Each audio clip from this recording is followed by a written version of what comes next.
Hello, everybody, and welcome to the very first episode of MTG Community Spotlight. This is a show where I get to sit community members down, and we get to build a deck together, and I ask them some questions, and they can get personal or not personal. We are basically going to take a little journey into their deck building construction process. My very first guest is Liliana. Liliana defiantnecro. Pronouns are she, her.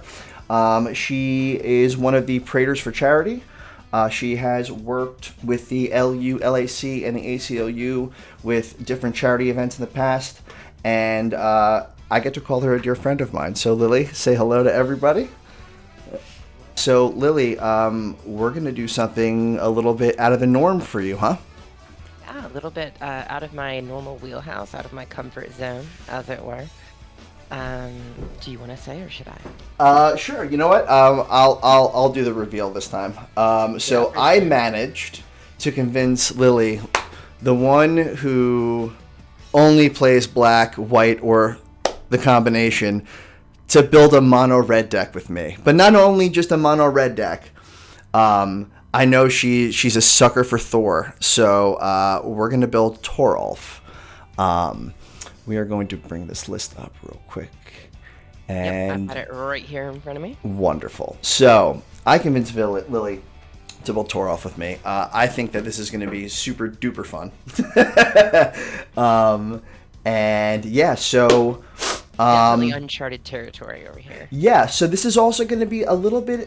It's a little bit of a different thing that we're doing from like my first thoughts of the show, right? So like, since you are so unfamiliar with just red in general, right? Or am I too quick to say that? You're not super familiar with red, correct?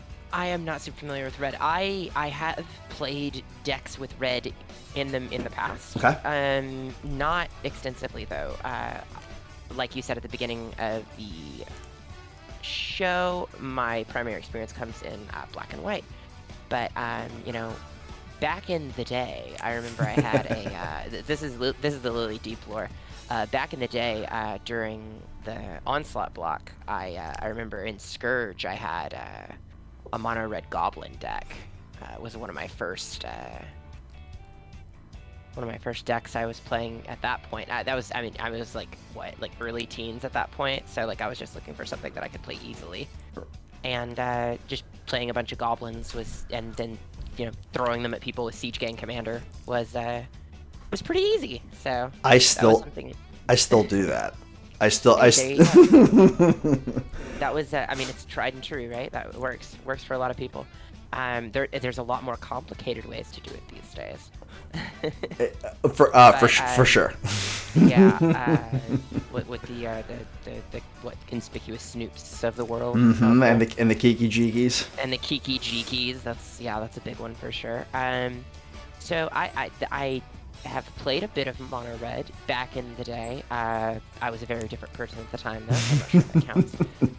More recently, I have played a Grixis deck, and I still have to this day a Mardu deck, though it only has 2 red cards in it. All right. Well, like I am a red mage. I love playing red. I have red in all sorts of decks and stuff. But this is kind of a cool concept right now because I basically put together about 120 cards with the lands and everything in it. So it's tuned with lots of options, right? So I picked a lot of the cards that I thought were up your alley in regards to the red rituals, stuff like that. I know that Black's got a lot of rituals, so there's a lot of that in there. But essentially, I mean, the strategy that we came up with, right, is just excessive damage. Right.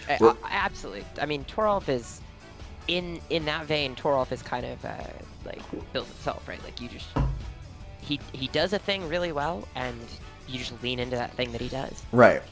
So we're gonna hit all the different. I broke the deck down into specific categories, right? I don't know if that is what you normally do in regards to deck building, but but with ease of the show, that's kind of how I did it. But this is going to be the fun collaboration part, right? We're going to be melding your mind and my mind together because I came up with cards that I think would be up your alley. I found some of there are a few of my personal red cards in there that hopefully you'll like and be like, this is cool. We're going to do this. Yeah, so it's going to be Toralf, God of Fury, right? Thor himself. I saw the hammer in the back before. Hell yeah. And yeah, so we already did the deck strategy part. So I figured we would start out by looking at mono red card draw. What do you think about that? Sure. So let me since we're melding our processes, right? Let me toss out. Let me just kind of break down how I usually do. Sure. So what I'll always do is I start in a deck with 35 lands. I don't often stay there, but that's my mid amount. Like, might go up, might go down. Just depends on what else is in the deck. But I'll just toss in 35 of whatever basic in there just to block those out, right? And then I'll start adding cards that I know I need in there. But generally, the way I approach it, I don't actually categorize by putting things into their individual, like what they do. Okay. That kind of all stays up here, right? What I look at most aggressively whenever I'm building is mana value, right? I like I'm sure you've noticed whenever we've been playing, all of my decks are very mana efficient. I'm obsessed with keeping an efficient, tight curve in my decks. So that is my number one concern with any deck, is looking at the tight, efficient curve. Okay. And I'm looking at the list that we have together right here, and I know it's at 120 something cards right now. Yep. But I'm here looking at the deck's total mana value is 255 right now, and that's giving me a heart attack. So we got to get that down. Oh yeah, of course. I have literally one deck that has over 200 mana Right. value. So like I have a lot of like the essential win, like pretty much the win conditions. You know what I mean? There are many different types. I don't know how many of those you'd like to run.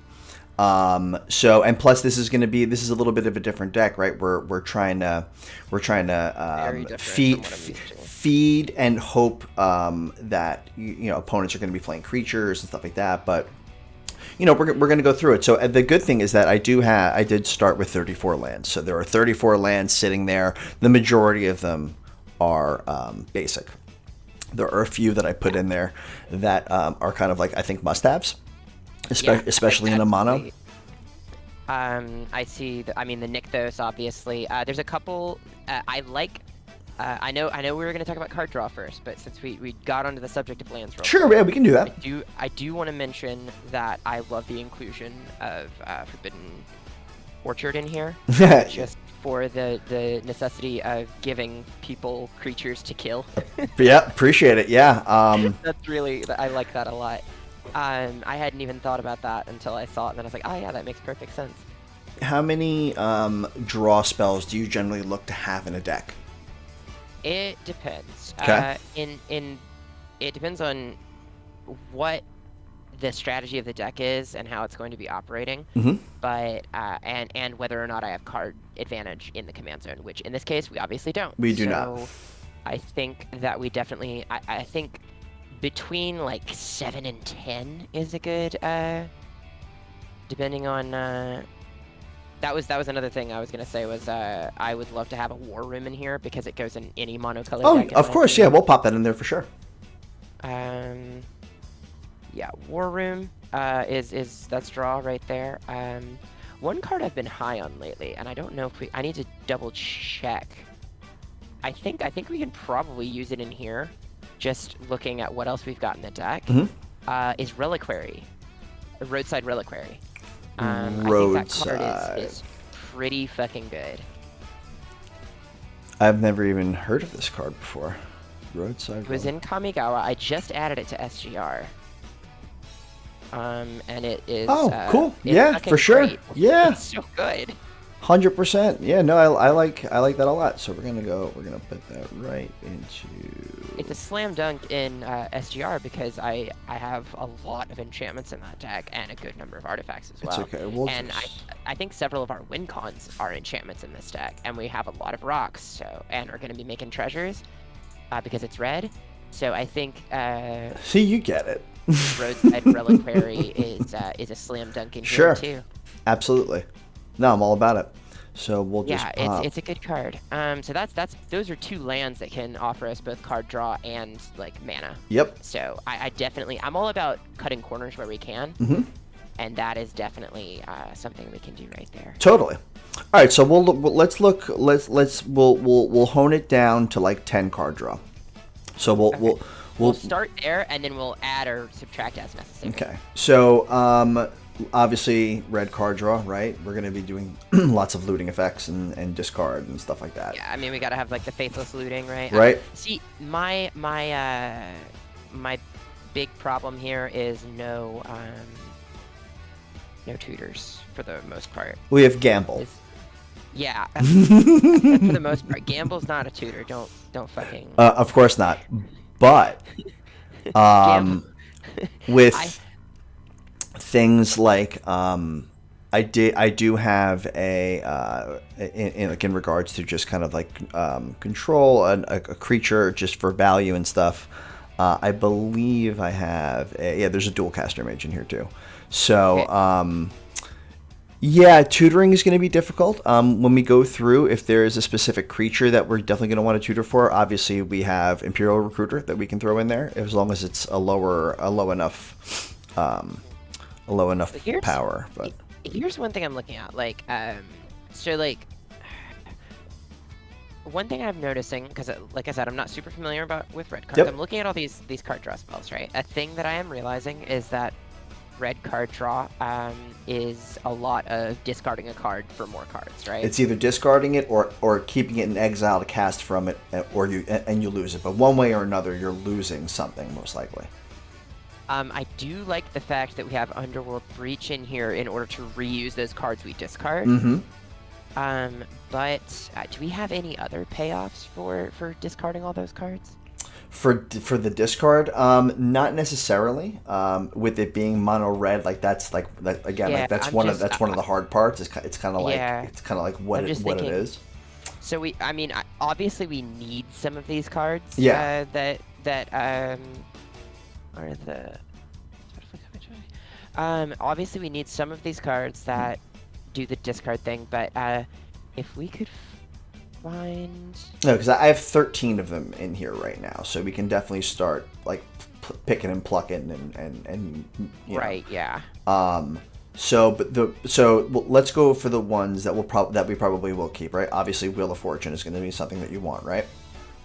Okay, yeah. I would imagine because that's disruption and draw. So yeah. That's definitely good. Tormenting Voice for 2 with sorcery speed, cast it, discard, draw 2. That's like that's your usual 2 mana. Discard 1, draw 2. Faithless Looting and Gamble are definite includes. Yeah. Those Faithless Looting, Gamble, and Wheel of Fortune we're definitely keeping. That's 3 right off the bat that we're. I also like Reckless Impulse and Light Up the Stage. We are going to be dealing we're going to want to be dealing damage, so Light Up the Stage is great for 1 mana. You exile the top 2 and play. Yeah. So, love Spectacle. Yeah. Agree with that. What was the other one you said? There was Reckless Impulse. Exile the top 2 until end of next turn. Okay, yeah, I like that. I'm a fan of Thrill of Possibility just for it being instant speed and being a 2 for 2, I guess. Yeah, you're casting it, you're discarding something, but you're drawing 2. It is at instant speed, so it's a lot better than Tormenting Voice. Exactly. I was about to say I'd rather have something like Thrill of Possibility than Tormenting Voice. Sure. Cathartic Reunion is discard 2, draw 3, but it is a sorcery speed, so I don't know if. I'm gonna veto that. That's fine. Sorcery speed is rough. I do like Cathartic Pyre though, because it has modality, like it has the versatility of either the deal 3 damage to target creature or planeswalker, which A, is our whole thing, or B, discard up to 2 cards, then draw that many cards. We could just pitch 1 and draw 1 if we really need to dig for something. I'm a huge fan of modal cards. Anything that gives you options is good in my book. So I'm definitely down with Cathartic Pyre. I'm definitely down with... So now Act and Impulse is for 3, exile the top 3. You can... oh, it's only until end of turn. Okay, so we'll dump that one too. Yeah, I think that one's not great. So Commune with Lava is fantastic. At instant speed, you can hold mana up, and then until the end of your next turn, you can play all those cards. Yeah, I'm a fan of that. So how many we got right now? Right there is 10, but there are a couple other ones that I want to go over to see what you're feeling, because over in the ramp section, I do have a Jessica's Will over there, so that kind of is... Oh, Jessica's Will needs to stay, obviously. Obviously. But I have that over in the ramp section more, but it's there. Magus of the Wheel. I personally am a fan of permanents that you can use and then sack for whenever you're feeling it. Yeah, I feel like that's a maybe for right now. Okay. I like all of the Magus cards. I think they all have their places. I don't. It might end up being a 101st card, but I say let's keep it for now. That's okay. I'm just put it considering. Potentially revisit it later, but I'm down with it for now. No problem. How do you feel about Reforge the Soul? Reforge the Soul. Which one is that? Oh, here we go. Discards his or her hand and draws 7 cards. I personally, with what I know now, a little bit more about your view of the deck, I don't think it really fits. Yeah, I'm not huge on it. Like, the miracle cost is nice, but yeah, but it's we're not peaking at the top of the that's not what our deck does. Exactly, yeah. Right. So okay, we're gonna dump that. Not a huge fan of it. So we have Cathartic Pyre, Commune with Lava, Faithless Looting, Gamble, Light Up the Stage, Reckless Impulse, Thrill of Possibility, Wheel of Fortune, and then we also have a Jessica's Will over here on the other side. And a Roadside Reliquary and a War Room, which are Warside Reliquary and a War Room. Reusable card draw. And I'm sure we can probably find a few other places that can that'll do similar stuff for us, but I feel decent about that right now. Okay. Let's see how the rest of the deck comes together. Okay. And where stuff fits. So I'm 90% sure that Magus the Wheel is going to end up back in here, but it's okay. I'm iffy on it right now. I mean, that's why we're using Moxfield. It's great. You just kind of put it into the considering thing, and then you go and you check it out at the end. It's like, okay, oh, look at that considering. How many cool. So before we move to the next part, I want to ask you a quick question. So considering we just did card draw, what drew you into this community that we are so fun lovingly in, and like what are some of your favorite parts about it? So I've been playing Magic for a long time, right? I started like I mentioned earlier. I started playing like consistently in my early teens in like the Onslaught-ish era. Okay. I had started playing like kitchen table like at home just with my older and younger brothers years before that during Urza Saga, because my older brother played a lot during that time and had bought my little brother and I precons from Urza Saga, so we just played with those with each other, and that was I guess I was probably like, I don't know, like 8 when Urza Saga came out, maybe. Oh, boy, do I feel old. I mean, and half our community makes me feel old, so how do you think? I've been playing for a while. I mean, I've had a couple breaks here and there. Who hasn't? When life stuff happens, you lapse from the game and then come back in later.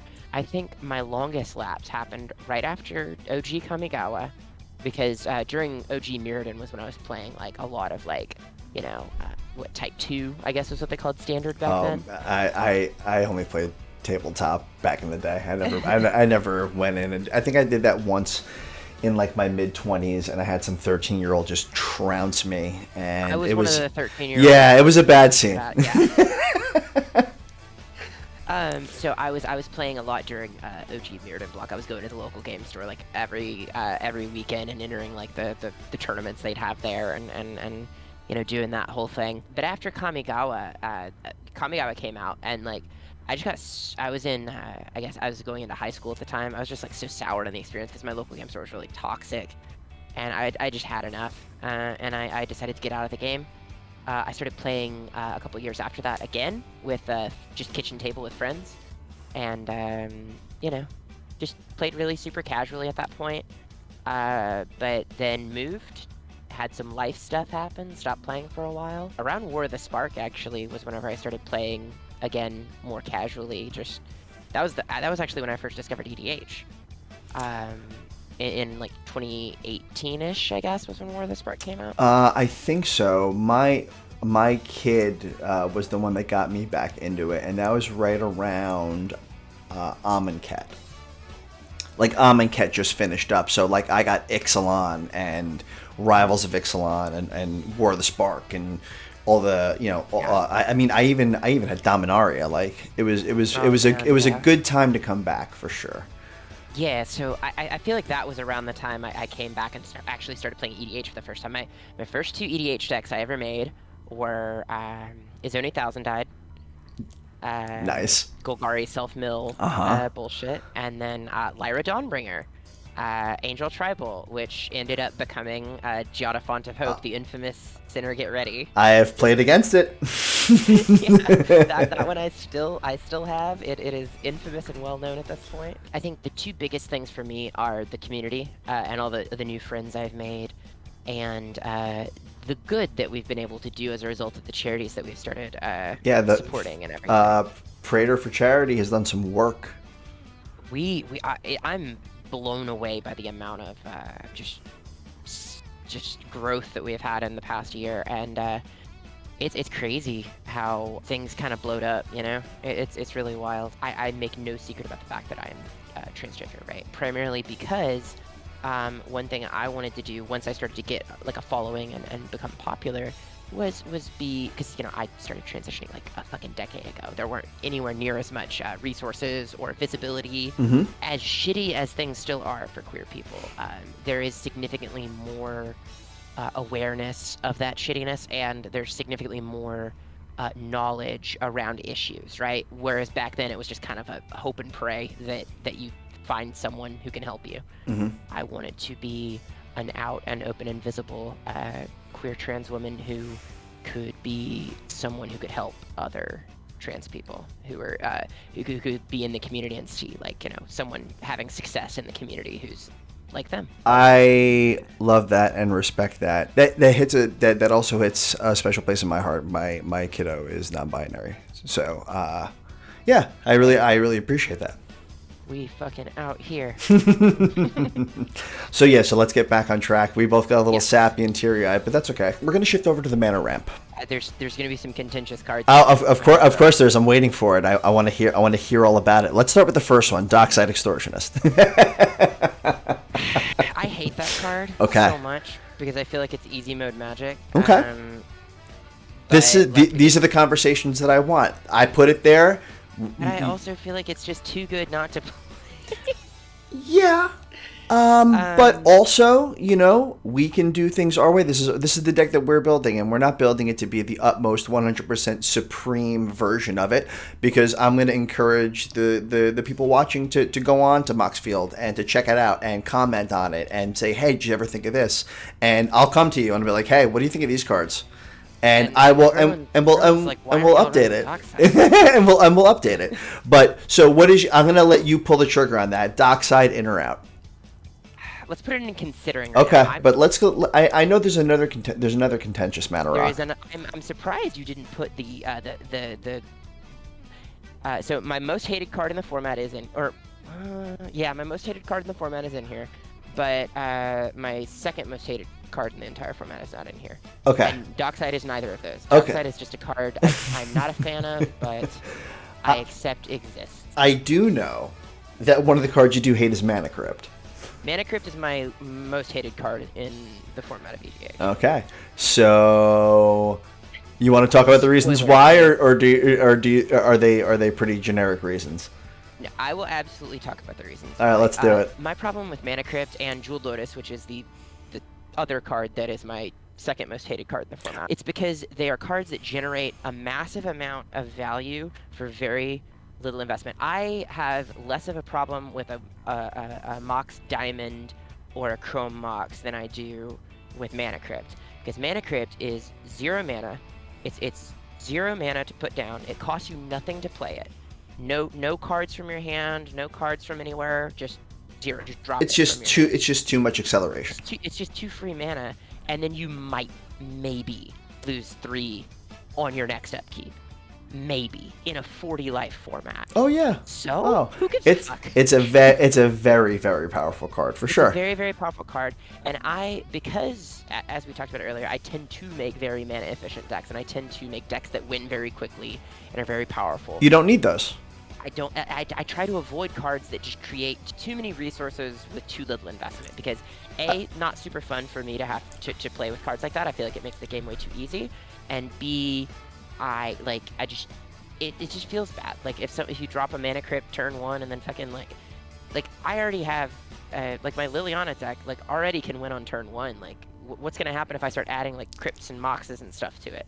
Oh no, I fully understand and respect that take. Like I do that. I do that also. Obviously, if I'm building a deck, maybe that is hurting in regards to certain mana rocks or whatever, and it's like a very, there's the commander, for instance, is a lot of mana. I might throw 1 or 2 of those in there, but no, I agree. For the majority of the time, they're CEDH cards. They're looking to get you that acceleration and that advantage for the win, and I agree. I mean, I run those in C all day long. Oh yeah. All day long I run those because the only goal is to win. I'm not thinking about the other person's play experience. I'm not trying to nerf myself.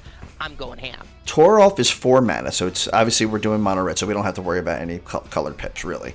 We're always going to have the color. How many you thinking? I generally run. I run like 12 to 14, but how many sources of ramp? Okay, it again depends on the deck, because and I've actually expounded on this on Twitter, and I know there are a couple of theorists in the community who agree with me, but I actually favor ritual effects over I believe I have all of them listed here.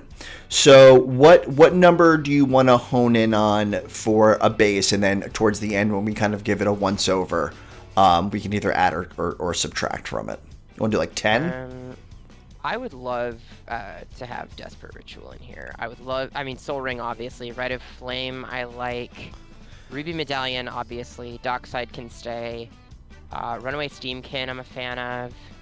So I have Neheb. Just because we're going to be doing so much damage. Yes. We can power those out. Now, Defiler of Instinct I just put in there just because it's a mono red deck, and mono color decks are the only ones that I put Defilers in. So I just kind of threw it in there as a fun thing. It kind of fits your shtick. Yeah. I don't like the Defilers very much. I don't think that's they're fine. really good. They're really not. They're just They do have their places. I think Defiler is currently in considering. Okay.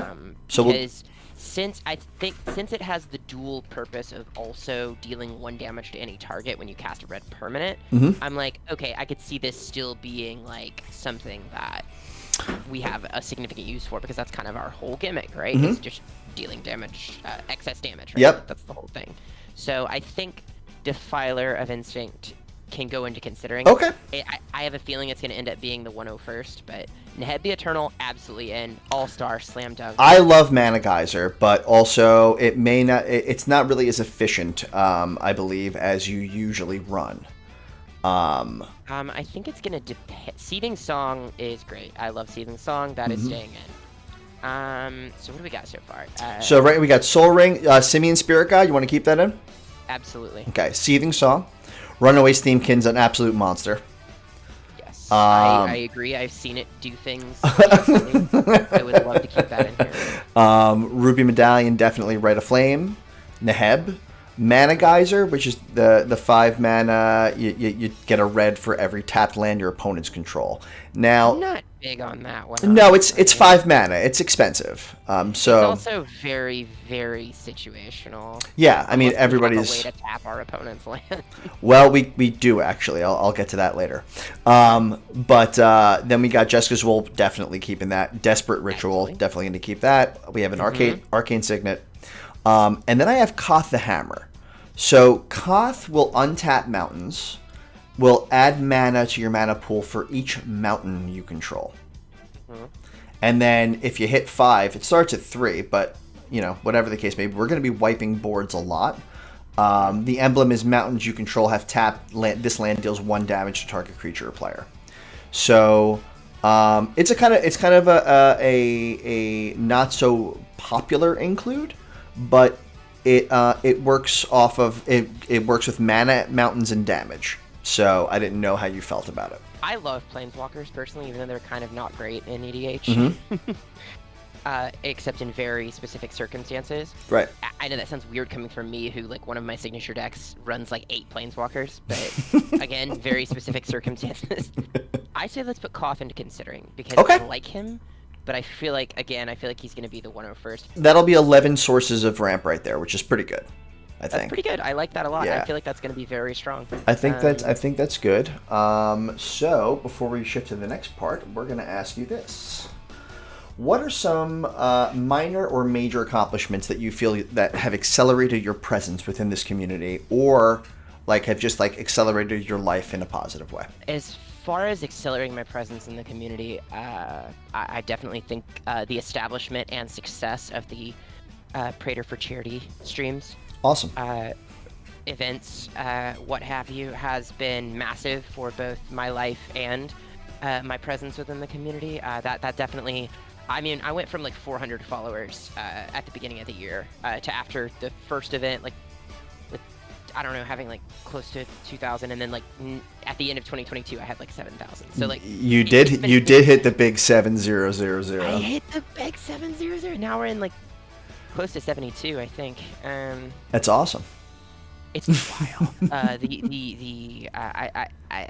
don't want to like blow my own trumpet, but like I've had it referred to by other people I've spoken to about it as meteoric, which feels appropriate for the deck we're building right now.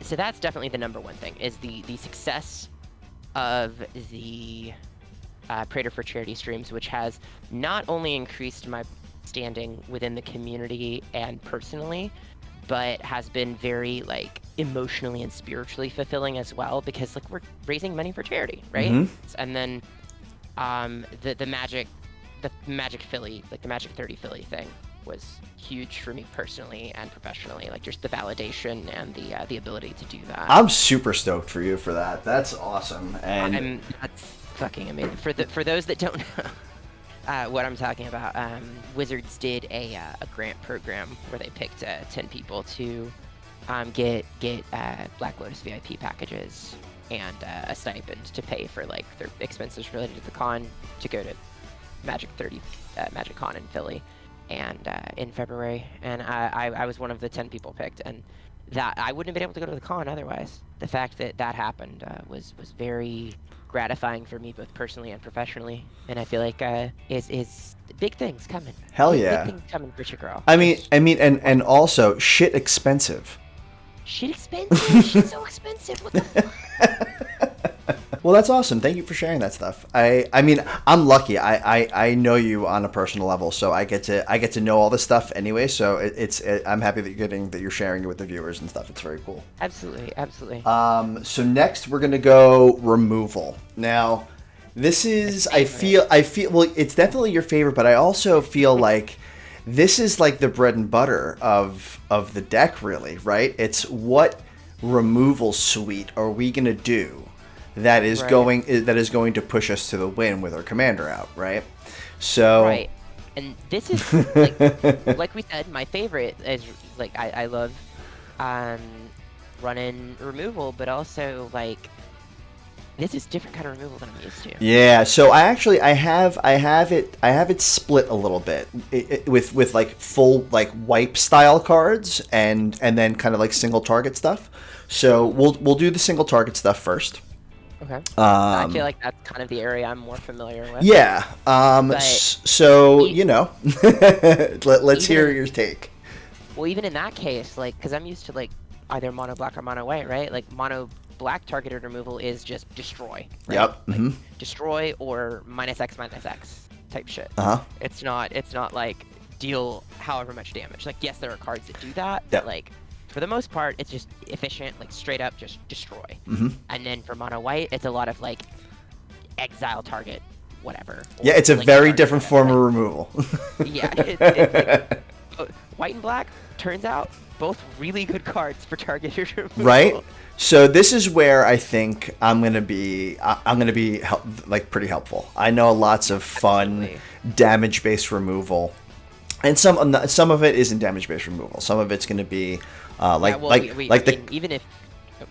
the Chaos Warps and Wild Magic Surge, which is like another Chaos Warp effect. Warp always stresses me out, but it is, I have to admit, a fun card. But like the thing is that if you're targeting a win condition, like you're stopping that win. You can get something else, but the likelihood of you getting the win condition again is pretty slim. My favorite story when it comes to Chaos Warp was someone was playing me in when I was playing my my Angel deck. This was an older version of it, but it's still same basic strategy. I had resolved a Sephara Sky's Blade who gives all flying. I am familiar. I also have a Giada. I don't even run Sephara anymore, but I had her in there at the time, and someone was like, "Oh, I'm gonna Chaos Warp that. Like, we're fucked if that stays on board." And they were like, "Watch it be something better." And I flipped into an Acroma. I was just gonna say, I flipped it to Avacyn. An Avacyn. Straight up upgrade. I was just like, okay, yeah, all my shit's indestructible. I mean, that's what Red's about, right? It's in the name of the card, Chaos Warp. So like, I usually go about 8 single target removal around there because a lot of what we're gonna do isn't really single target based. We're gonna look for mass damage. For those big like win condition style types. But let's go over a couple of the ones that I think that we'll definitely agree on keeping. Abrade is one of them. It's just too good. It's too good of a removal piece. At 3 damage, and if you don't want to do that, you destroy an artifact is great. Instant speed, 2 mana, very efficient, right? Yeah, absolutely. All right, Chaos Warp 2 for 3 mana, any permanent, does not matter. It's just any permanent. So like, it's definitely the red go-to for sure. For sure. Wild Magic Surge is the other one where it's destroy target permanent an opponent controls, and then it flips off the top just like Chaos Warp. Except it what is it? It has the share a card type. So, if you're killing an artifact, at least you know it's going to be the first artifact hit. I don't hate that. Yeah, I like this card a lot. It's actually quite good. Now, are we gonna go OG Bolt? Oh, absolutely. I feel like you have to. You have to, right? Shivan Meteor is definitely something that could come out, I think. I'm sorry, especially with that fucking like the CLB art and the Thor angle. Like, we need Lightning Bolt in here. Of course. That's just me on the card casting the Lightning Bolt in that art. I mean, I'm looking. Yeah, no, for sure. The old school like D&D. Yeah, for sure. Frame. Just like make the boobs bigger, and that's me right there. We're gonna get an altar made. That'll be your gift for being on the show. I'll get an altar made. I'll get this art with big boobs. Shivan Meteor, I think, can come out. That's just it's just a mass damage effect. It's a sorcery speed. It's not very good. Oh, it's just a target creature? Yeah, I feel like that one is no. Yeah, there are way better ones. Yeah, for sure. Crackle with Power deals 5 times X damage to each of up to X targets. Of course, we're keeping that. We're keeping that. One of my favorites from one of the, I think it was the Ravnica, the latter Ravnica sets, is Electro Dominance. I'm looking at that right now. Yeah, so instant speed, Expel. You deal the damage, and then you can just cast a card with converted mana cost XLX without paying its mana cost.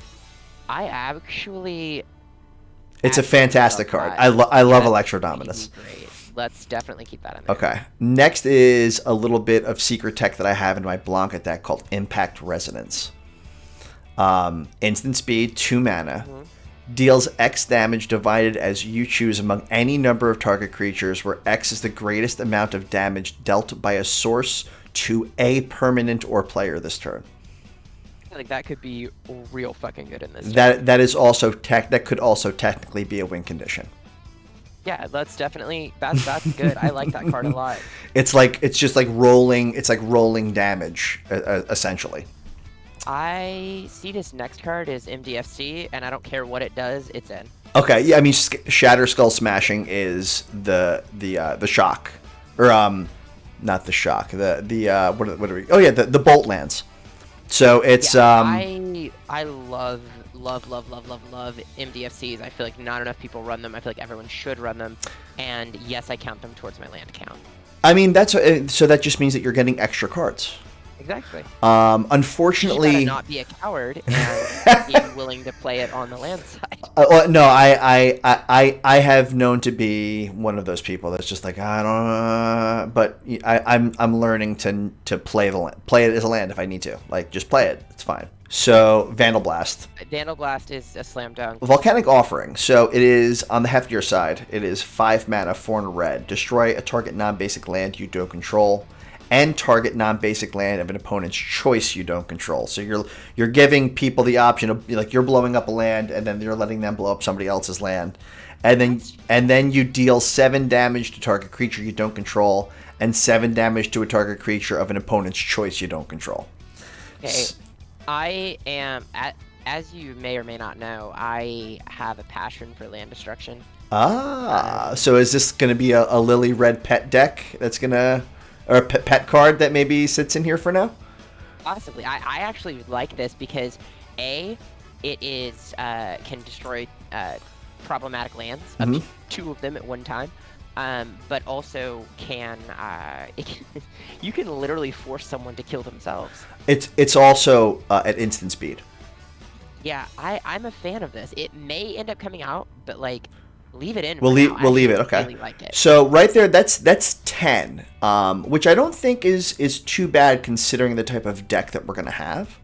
Yeah. We're gonna be looking to keep the board relatively clear, for the most part. Let's just shift over to the I call it butt wipes. So we're gonna check the board wipes real quick. What do you think the appropriate amount of damage-based board wipes we should have? Oh, how many have gotten here right now? 9. I have 9 listed. Now, some of those single target ones that we spoke about could essentially also kind of act board wipey. You can target multiple things. So yeah, I'm looking at what we've got. Blasphemous Act we need, obviously. Yes. I would also say Starstorm, or not Starstorm, Star of Extinction. Star of Extinction, that's pretty hot, yeah. And I mean, it's a big dumpy flashy card, but like, if there's a few creatures on the board, you win. Yeah, like literally, that's insane. Yeah, I feel like Ignition might end up coming out, but I want to see what everything else in here is, and then I'll let me just do a quick once over. Yeah, do it. Go for it. Chain reaction deals X damage to each creature where X is the number of creatures on the battlefield. That could be good in certain circumstances, but I have it listed. It is sorcery speed, and it is 4 mana. Yeah, that's why I was like, this could be very good in certain circumstances and very bad. And you want me to I'll put chain reaction into considering. Yeah, Sweltering Suns. I already like Sweltering Suns a little bit just because of cycling. Yep. And that's the only reason. It's 3 mana, deal 3 to each creature, and it has cycling of 3. So. Exocrine, I love already. It's the one Tyrannid. Yeah. Starstorm, I'm a fan of. Deal X damage to each creature, and it has cycling, slam dunk. Mizzium Mortars is pretty good. Comet Storm. I feel like, yes, let's cut Mizzium Mortars. Let's keep Starstorm. Let's keep Comet Storm. Yeah. I feel like let's cut Sweltering Suns. I mean, I feel like Starstorm is just a better version of Sweltering Suns. Pretty much. Yeah, we can do that. I don't feel like we need both of them. No. I mean 6. So that's 6 wipes. I think. Yeah. in think it's pretty good in considering this. some of our targeted removal also functions as wipes.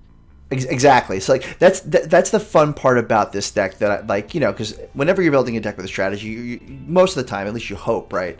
You come across that thing that like is like the little niche for it, right? Like where is it going to come together? Where is it fun? Like with the removal pieces, with all the damage being thrown around, it's really nice to see that like your single target stuff can actually be like board wipe-ish. And then we have a couple of the board wipey cards that have a little bit of a modal style to it. So yeah, I kind of like where this is at right now. I think we're doing a really good job at like keeping some really nice efficient stuff down. I know that we definitely lowered the curve.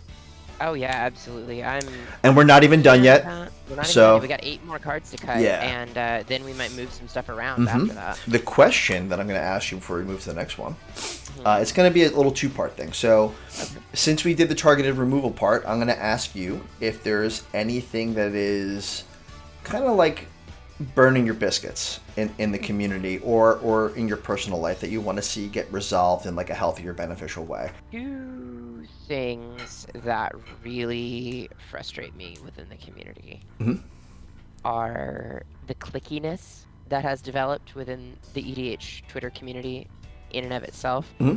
I understand people's desires to gravitate toward people they are friends with, but it's become like this weird like clicky exclusivity, like I don't know, it's just very, it feels very high school locker roomy, like oh, like these are the cool kids, these are the goths, these are the jocks, these are the nerds, like these are the preppy girls, like you go sit with this clique, you can't talk to the people in this clique. And that's so silly. It's just so silly. I get wanting to stick with your friends, but also whenever we're doing things like running big events, like why would you not want to like reach out to the people who are going to make the event the most successful? Petty, clout chasey, clicky stuff really, really grinds my gears, honestly. And it's just like, we're all out here, we're all doing the same thing. Like, Kind of sounds like you're not jiving with the maturity level of certain aspects of the community, and I get maturity. And okay, that is another point. The average age of people within the community is either very advanced or very young.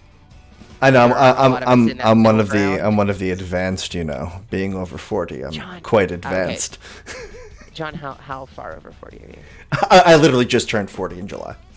Then shush. I feel like you're still in the same kind of you're in that middle ground bracket of like people who have some sense. Oh, why thank you. I feel like a lot of people have some growing up to do within the community, and I feel like communication, that's kind of what I'm really getting at with the clickiness, the immaturity, the exclusivity BS. Like, I think people should just communicate better, honestly. Like, a lot of us don't know each other personally. We're not like good friends outside of this community, so like don't get me wrong, I have made some really good friends within this community. It's just like a matter of sometimes it comes down to just business, and I think too many people get too attached and too personal about things, and sometimes it's just business, and I think a lot of people don't get that. When it comes to like content creation, you're selling yourself, you're not just like, yes, making friends is a super cool part of the process, and like I've made some amazing friends doing this, and I've played some amazing Magic games doing this, but like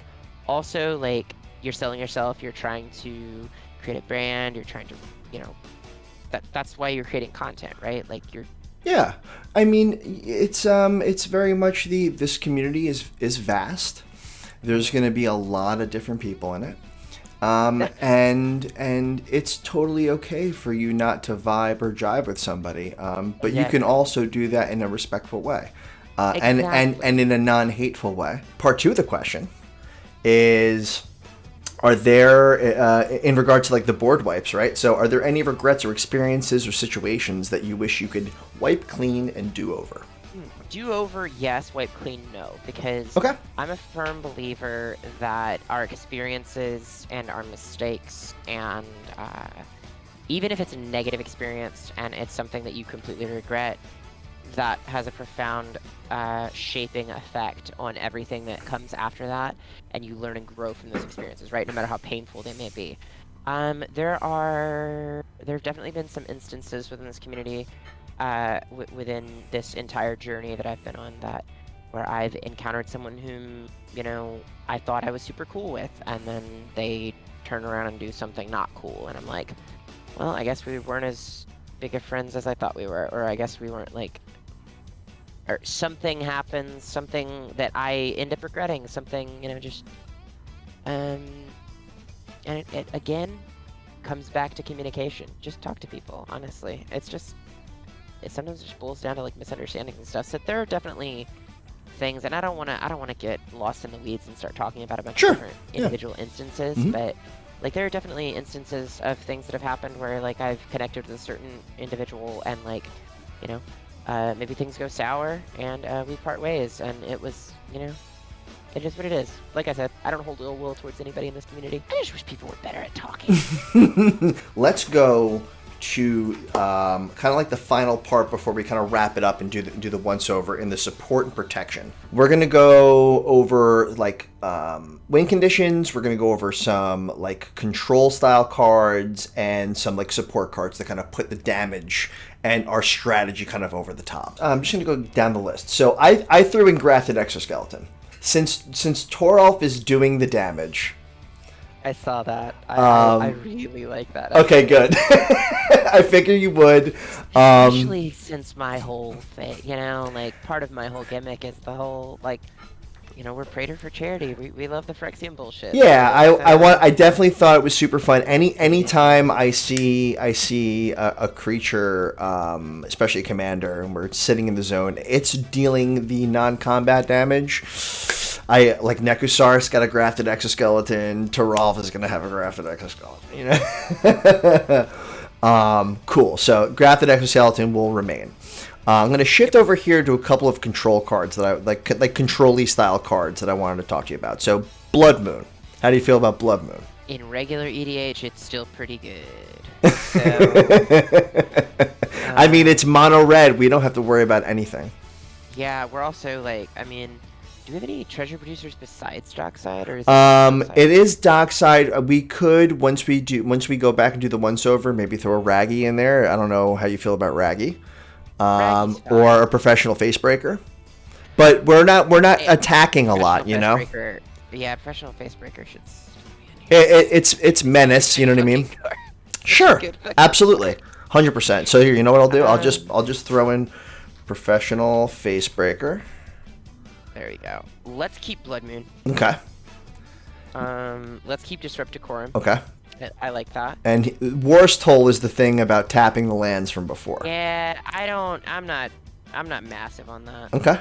So my problem with that is we don't have a way to tutor for it. We don't have a reliable way to, like, sure. I don't think it's reliable as a way to protect our win con because we don't have easy access to it, if that makes sense. Totally. Otherwise, it's like a 4-mana, like, card that's going to annoy everybody and just eat removal. Totally. Here is our Find Valakut or Nykthos. We have an expedition map. Expedition map, absolutely. We're tutor light. Let's keep that expedition map in here. So the next little part here is gifting your opponent's creatures. Definitely don't want all of these, but I want some of them. Right. Sure. So Varchild, I would imagine you definitely do. It's a slam dunk. I love that. Let's do it. Then we have Life of the Party. So Life of the Party came out in one of the pre-con decks. It's a 0/1 first strike trampling haste elemental, and it gets X plus O until end of turn, where X is the number of creatures you control. But the thing is that it comes in with it gives a copy to each opponent, and those copies are goaded for the rest of the game. So again, you're giving them stuff that they can't do anything to you with. Right. Yeah, I think that's. I want to say that's. Considering right, it's 4 mana, it's kind of expensive. Yeah, that's the only reason I'm like that's a maybe at the moment. Then we have Hunted Dragon. It's a 6/6 flyer with haste, and target opponent creates 3/2/2 White Knight creature tokens with first strike. That is kind of like a setup for a win condition with one of those massive kill, like board wipe damage based kill spells. I think that's another Considering? maybe. Okay. Yeah, that's another maybe. I want to see what the rest of our creature suite looks like before I am am sold on the game. Yeah, Goblin Spymaster, 2 and a red, 2/1 first strike. At the beginning of each opponent's end step, that player creates a 1/1 red Goblin creature token with creatures you control attack each combat if able. I'm more into the dragon than I am the Spymaster, if I'm being honest. Okay. Let's put it into considering. Yeah, Genesis Chamber. This is an easy one. Whenever a non-token creature enters the battlefield, if Genesis Chamber is untapped, that creature's controller creates a 1/1 mirror artifact creature token. That has the potential to bite us in the ass, but it's also only 2 colorless mana. Exactly. I mean, but do you think it has potential to bite us in the ass when we have so much removal? I'm a fan of it. Yeah, I feel like that's one that you're gonna want to like. Be careful with. Be careful with, exactly. That's something you're gonna want to put in though. It's only 2 colorless mana. Okay. I'm a fan of it. It is a dangerous card, but I'm a fan of it. It could, yeah. Don't get me wrong. It's a mono red deck. There are going to be things that are going to be like, well, we'll see what happens. Dowsing Dagger. Enters the battlefield. Target opponent gets 2/0/2 green plant creature tokens with Defender. Equipped creature gets +2/+1. And whenever a creature deals combat damage to a player, you flip it. And the other side is tap to add 3 mana of any one color to your mana pool. Like it. I thought you would like that one. And then there's the Akroan Horse. 0/4 Defender for 4 mana. When it enters the battlefield, an opponent gains control of it. At the beginning of your upkeep, each opponent creates a 1/1 white soldier. So you give this to somebody, and then the other 3 get 1/1s at the upkeep. So you include it. So you get a 1/1, and your other 2 opponents will each get a 1/1, and the other one is stuck with a 0/4. If we're doing okay, let's take the horse out and put Life the Party in. Okay. That's what I'm feeling right now. Sure. No horse, yes, Life the Party. Okay. So yeah, so those are like the gifting enemies. Obviously, we also have the land that we talked about. We had the Forbidden Orchard from before. Right. I'm a big fan of the Forbidden Orchard tech. I feel like we might end up putting that dragon back in. I think so too, because it is creature light. But we have other stuff that we're gonna end up either cutting or going through. I'm gonna go over the chain reaction cards because I have a feeling that we're probably gonna want to keep the majority of these. So we have Brash Taunter, one of my all-time favorite mono red gobos. It is for 4 and a red, indestructible. Whenever it is dealt damage, it deals that much damage to target opponent, so it is non-combat damage.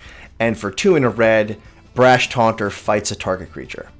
So any big boys get dropped, you make Brash Taunter fight them, and then Toralf will take that excess damage. Brash Taunter will then dish out because it'll be non-combat damage. I do enjoy that. It is 5 mana, which is a lot, but it's a good effect. And it's indestructible. Yeah, let's keep it in for now. Okay. Chandra's Incinerator is another one of those crazy chain reaction cards. Now, there is a way to reduce its cost by doing non-combat damage, so you can end up playing it usually for 1 or 2 mana. And it's one of those. It basically does the same thing as Toralf.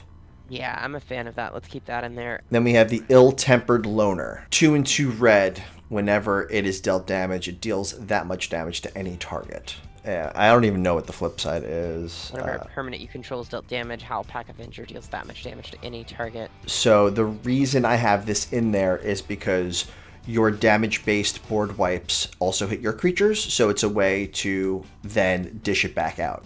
Yeah, we can keep that in there for now. Yeah, I like Satyr Fire Dancer. That seems like a slam dunk. And then Leyline Tyrant. You don't lose that is huge. That is massive. That is great. I thought you'd like that one too. Okay, you good. You don't lose God, I wish there was effects like that in black. Let's do the punishment part, because there's only a few cards there. So I have 3 kind of punishment cards in there that will just deal damage, right? There's Zozu. for just playing lands, it's just you're just gonna get punished for it. Harsh Mentor is a little bit of a punishment thing for 2 mana, 2/2. Anybody who activates an ability of an artifact creature or land on the battlefield that isn't mana deals 2 damage to that player. Absolutely love it. and Aether Flash. Any creature, whenever any creature comes into play, it deals 2 damage to that creature. I love Aether Flash in combination with Genesis Chamber. That is high. That is high. Let's go. All right, good. Those 3, they're pretty good. They're pretty efficient. One's 3 mana, one's 2 mana, and the enchantment is 4 mana. I know that you usually want to cut it around 4 and not have too many 4s, but we're gonna play to the strat of the deck. About where we are right now. We still have a couple cards to cut. So and we're sitting at 201. So I feel good about our mana value right now. So I actually have in the protection part, I have Tyrite Sanctum, which is a land that could make Toralf indestructible. Yeah, I'm a fan. So there's actually 35 lands. So we have a little bit more stuff for protection. We have Debalt's Trickery, 2 mana counterspell. Keep that in there, yeah. Okay. This is one of my favorite red protection spells, Smoke. No player may untap more than 1 creature during his or her untap step. That's gross and hot, and I love it, actually. Perfect. I figured Shadow Spear would be good. Trample, Lifelink is more so the thing that we're looking at because Toralf will be dealing the damage. Well, I've said multiple times, I've gone on record as saying my absolute favorite thing to do in Magic the Gathering is gain life, so I am in favor of this. Cool. Sanctuary Blade. I think I just put this in here because it will give you protection from a chosen color, but I think we have other stuff in here. Yeah, I think we can cut that. Even though it's only 2 mana, it's 3 to equip, so Mage Bane armor is quite good. Prevent all non-combat damage that would be dealt to equipped creature. Since you're that could protect our that fucker. Protects Toralf completely. Yeah, exactly. Dualcaster Mage, obviously I think that we'll be keeping that one in there. Yep. D-SWAT. Obvious. How do you feel about Darksteel Plate? I feel like that's a maybe. Okay, that's fine. We can totally move that to considering. And I feel the same way about Basilisk Collar. Okay, that's also cool. So I feel like those 2 are maybes. Okay. And then depending on what the rest of the deck ends up shaking out. And then we're gonna go to the very last part, which is what I like to call power overwhelming. So these are going to be all the damage, doublers, triplers, adding 2 to this, adding 3 to that, all that stuff. So Fiery Emancipation, it's 6 mana, but oh boy, is it a big effect. Oh no, yeah, we'll keep that, yes. Okay, I went old school and put Furnace of Wrath. Probably not because it's global. It's a symmetrical effect. Everybody will get this. Yeah, since a lot of our damage is coming from board wipe effects, I think that's probably a no. Yeah. Gratuitous Violence for 5 mana. It's doubled instead of tripled. Maybe. I feel like we have better things, but that's a possibility. Fire Emancipation is absolutely yes. Gratuitous Violence is a maybe. Torbrand, yes, absolutely 1000%. Helm of the Host. I fucking love it. Put Helm of the Host on a Toralf, and things are getting crazy. That's definitely staying in here, yeah. All right, good. Mizzix Mastery. I don't know if you're familiar with Mizzix Mastery. I am not familiar with Mizzix Mastery. Let's check this guy out. Exile target card that's an instant or sorcery from your graveyard. For each card exiled this way, copy it. You may cast the copy without paying their mana cost. That's for 4 mana. If you overload it for 8, it's every single instant or sorcery in your graveyard. Yes. Yeah, that's a win con right there for sure. And by the way, we're at 101 cards right now. Okay, Gratuitous Violence we put in considering, or? Gratuitous Violence is in considering right now. We have, the next one is Repercussion. I say yes just because it has that beautiful art of Jaya, may she rest in peace on it. I mean, I think the art is dope. I also think the card is rather good in this deck. Yeah. I feel like if that's I feel like I know where the last cut is going to be. Let's leave Gratuitous Violence out then, because I feel like we can cut a land. Because when we start doing non-basics, I'm going to get us a little bit of juice in here. Do you like Torbrand? We have one more. Yes, Torbrand is 1000% yeah. And Underworld Breach will stay in. Oh, of course Underworld Breach will stay in. And by the way, this is also with Professional Facebreaker, and Ragavan. I will put them both in. Should you want me to put them? I mean, because they're both card advantage and ramp. Oh well, you know what? I'll put one in one and one in the other. That's fine. Yeah, that works. And so we've got 101 with all that in. Yep. So we can cut a single land because we have 35 lands because of the Tyrant 36, Sanctum, including MDFC. Yep, we are cutting a land, and then this is good to go. Okay, so here's my recommendation for lands. I usually have 18 to 20 basics, and then a bunch of support cards after that. Cut Myriad Landscape first off. I don't like that card. Totally fine. And that is 100 cards. Now. All right. So I do want to change some of the lands that are in here. Sure. Let's do it. I'm going to disable the tags and just go so I have all of my lands listed. Okay. Let's cut 8 mountains right off the bat. Okay. Just because I feel like we're not going to need 28 mountains. Just so I can get a feel for where we are right now. I know I want to put Command Beacon in here. Hold on. So you want to put in Command Beacon? And Ancient Tomb, which is goated. Uh-huh. Indeed. Yeah, I am a slut for Ancient Tomb. Okay. And then people will be like, but Liliana, you hate Mana Crypt but love Ancient Tomb? And I say to those people, yes, Ancient Tomb damages you every time you tap it, and you don't get another land drop when you play Ancient Tomb. Fair. Yes, Ancient Tomb, yes. Command Beacon, yes. I would love to put in a Sozenkon Crucible of Defiance, because there's no reason not to. 100%. Oh, Witch's Clinic. We should put Witch's Clinic in here. I just thought of that. That literally just dawned on me. I was like, oh, giving Toralf lifelink? Yeah. It's in for sure. I wouldn't hate putting like a Strip Mine or a Wasteland in here, or a Ghost Quarter even. I'm a fan of Wasteland and Strip Mine for sure. I don't know if we need both of them, but at least one of them would be really good for sure, because I feel like not enough people run removal for like troublesome lands. Yeah. Troublesome lands. Yeah, like someone's. Yeah, you need at least one. Listen, there's Gaia's Cradles running around. There are Cabal Coffers is a problem. Hall of Heliod's Generosity, Cabal Coffers, and Urborg, a Yavimaya. Like they can be there are problematic lands that need to be taken care of. You're absolutely right. Yeah, let's do a Vesuva to copy Valakut, because I feel like that's good.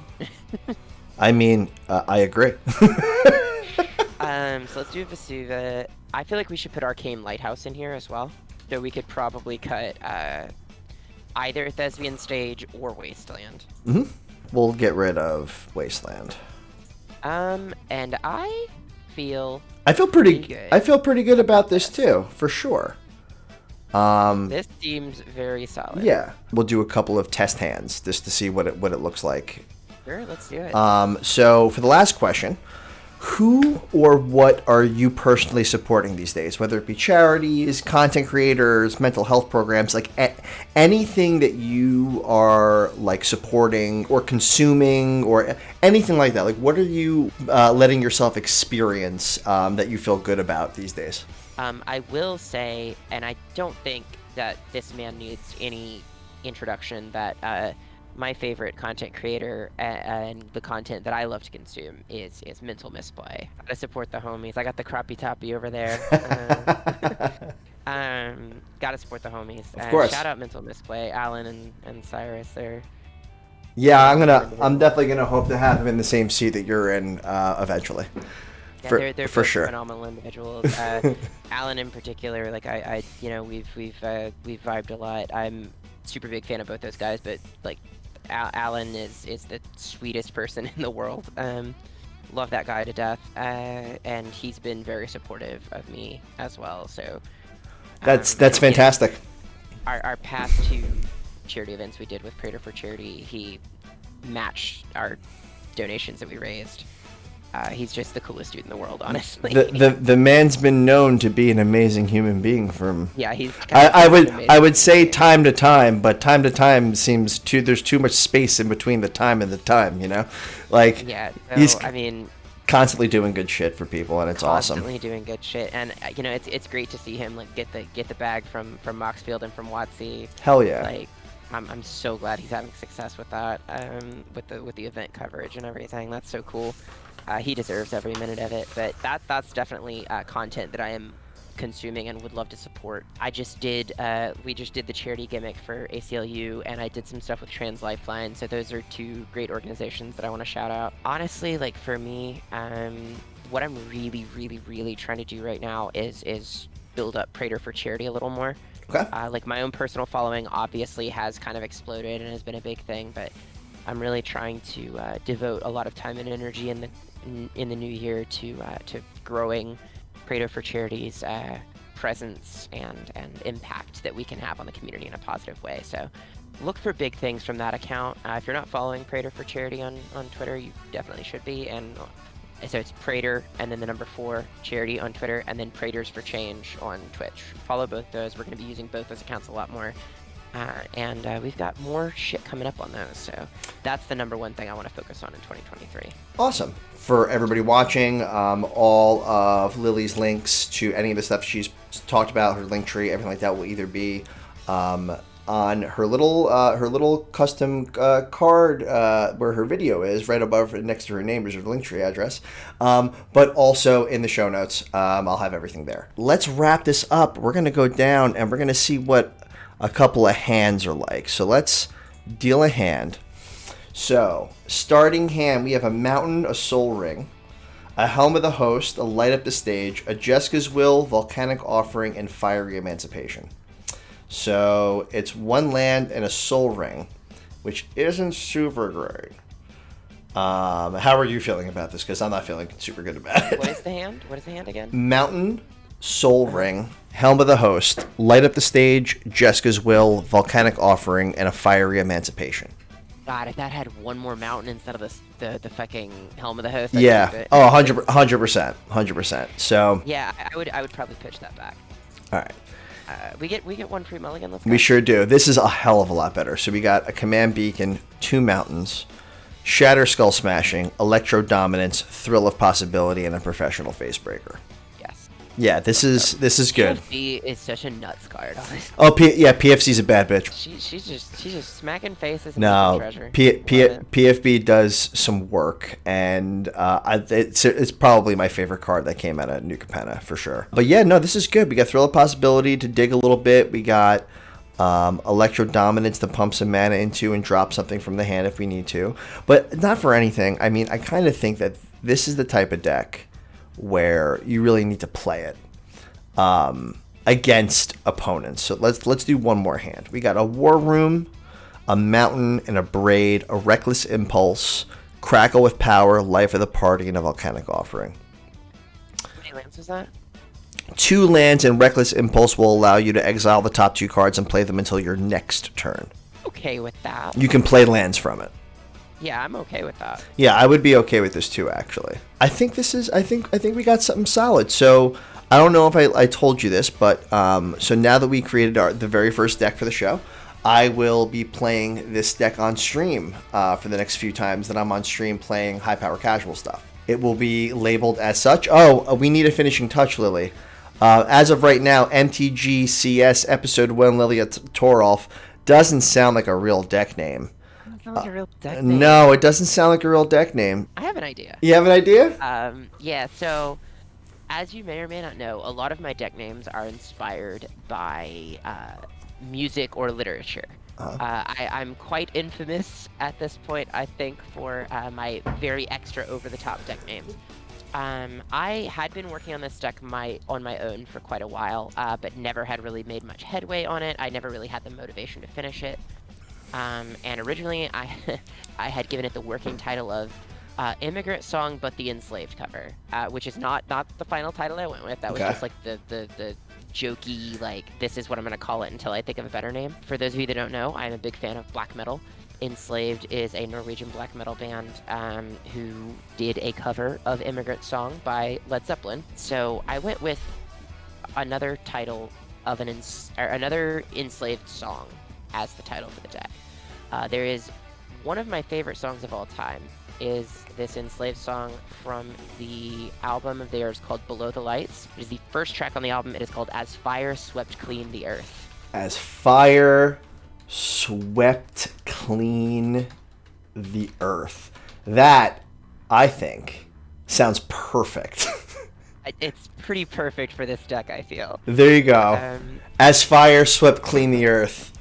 I like it. I'm super stoked. Obviously, if you ever want to jump in and play it, all you're going to have to do is just jump onto my Mox field and bring it up and play. But I am definitely going to have a lot of fun playing this deck. Baby, I duplicated it and added it to my Mox. Hell yeah.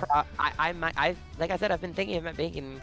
This is the only red deck I've ever actually wanted to build, and now that we've actually sat down and made the list together, I might actually make this deck. Yeah. We're gonna see. I might actually make this deck. I have the list on my Mox field. I might tweak it a little more. I'm pretty happy with where it is now. I want to let all the viewers know that I especially welcome any sort of comments and stuff on the decks. In the MTG Community Spotlight folder, under my name useless_knowledge on Moxfield.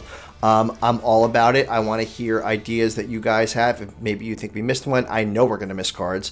We just sat here for a couple of hours and threw stuff together and just kind of had fun doing it. So super open to it. Drop comments in there. Let us know what you think, you feel you're using, anything like that. But Lili, it was so much fun finally getting you down and building a deck with you. And not only that, it was a mono red deck. So I feel very special. This is my maybe not my very first one, but the first one I've done in modern times. So it's my first mono red EDH deck. There you go. Perfect. Very first mono red EDH deck, and I brewed it with you, John. It was a blast. This is a deck I can get excited about. People are always like, especially since I also play CEDH, people are like, well, why don't you just play this? It's like this wins. It's good, and I'm like, but it has to spark joy. It must. I have to Marie Kondo this shit. I have to Marie Kondo this shit. This deck must spark joy, or I'm not gonna want to play it. Like, what's the point of winning a game if I'm winning with cards I think are boring? This deck sparks joy. I'm excited about it. It sparks joy. With all the fire. I'm such a dad joke person. Lili, if you want to give yourself a little sign off, let people know where to find you. If you want to talk about anything before we go, I will have all of your links and stuff in the show notes. So if there's anything else extra that you want to add, but feel free and go for it. Kids, I am defiantnecro, Liliana on Twitch, Twitter, Moxfield, all forms of social media that matter, and a couple that don't. Please follow the Praetor for Charity accounts that I was talking about earlier in the show. Those will be in the links as well. But we're really trying to do something big with that, and I want that to be like my legacy within the community. Is just, aside from just dumpstering people with mono white and mono black decks, I want to be known for Praetor for Charity. I want that to be my thing. Also, just ask your favorite content creator to have me on their show if I haven't been on it yet. Well, there you go. Lili has opened an invitation for people to invite her on any and all streams. Whether it's talking or playing or what have you, I want to play and chat with people that I haven't played and chat with. 2023 is going to be a big year for me. I feel it in my bones. Well, I support it 100%. I cannot wait to see what you do and what comes down the pipeline for you for this next year. It was an honor to have you on, and I know that right now the way that the video cameras and stuff are set up right now, you can't see my shirt, but I did wear my Misfits Junji Ito t-shirt for you. We got it right here. Right next to the bed. Oh man, I just got my secret layers in, and I am just so ready to slam those into a deck and start playing and showing those things off. 3/4 of those cards went right into my Liliana deck. Library to the Vengeance. I think that's gonna be it. This is gonna be episode 1 finished. Thank you again so much, Lili, and we'll catch you all on the flip side, guys. Peace.